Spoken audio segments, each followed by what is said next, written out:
Katiguhan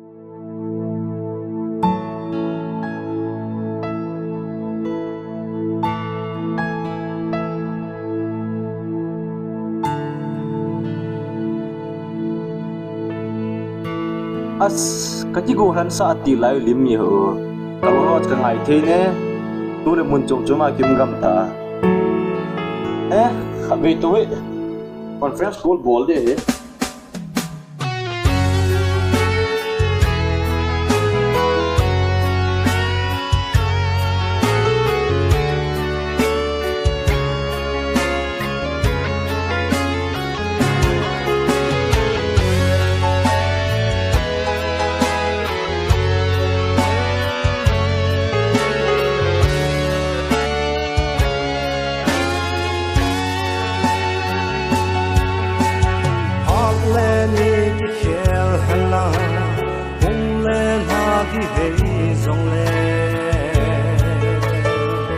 Iki lời không nào hai người cùng tin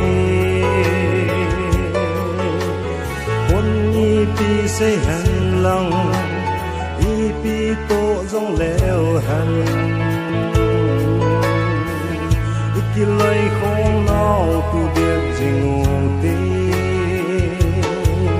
vậy là mấy pi cõi hành lòng thì phần áo hơi lên nông gió lẽ thì hãy nhìn cuồng tê gồm hồ gồm ngay sông thì ai khi mình ngô nó mình chỉ thế giới là không nó nâng trăng riêng gió hi bồi gồ cây trăng riêng gió hi bề bồi gồ cùng gây ra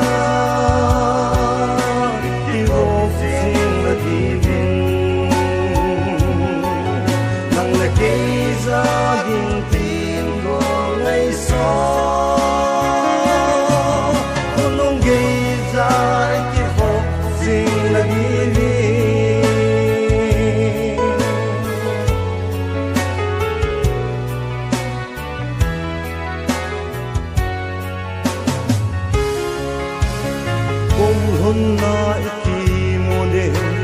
đi nè mình ngã sinh một tê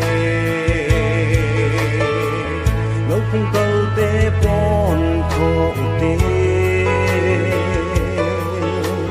xin lại tê ha pan zingo long tu mol khó sơ na ding ito na che in pon thọ tê là mấy pi cõi hàng lao thì phần áo hơi lên nông gió lẽ thì hãy nhìn cuồng tê gồm hồ gồm ngay sông thì ai khi mình ngô nó mình chỉ thế giới là không nó nâng trăng riêng gió hi bồi gồ cây trăng riêng gió bồi gồ không gây ra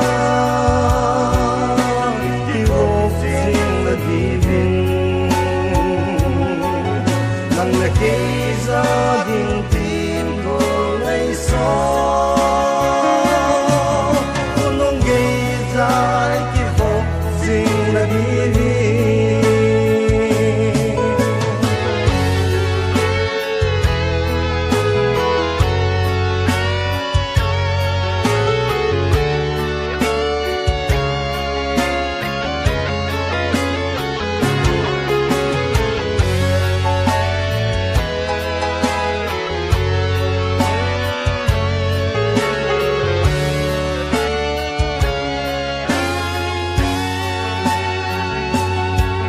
đời là mấy pi cõi hàng lao thì phần áo hơi lên nông gió lẽ thì hãy nhìn cuồng tê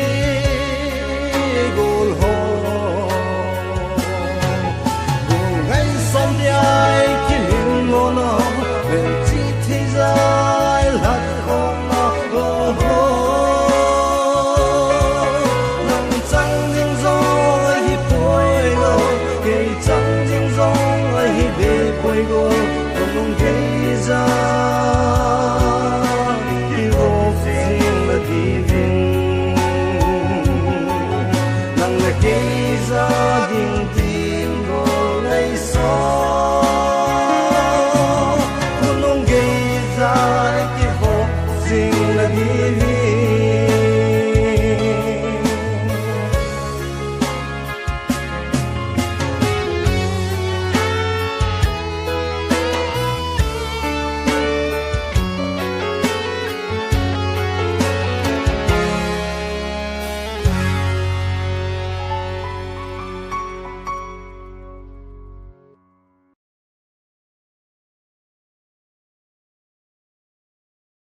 Chân mấy gạo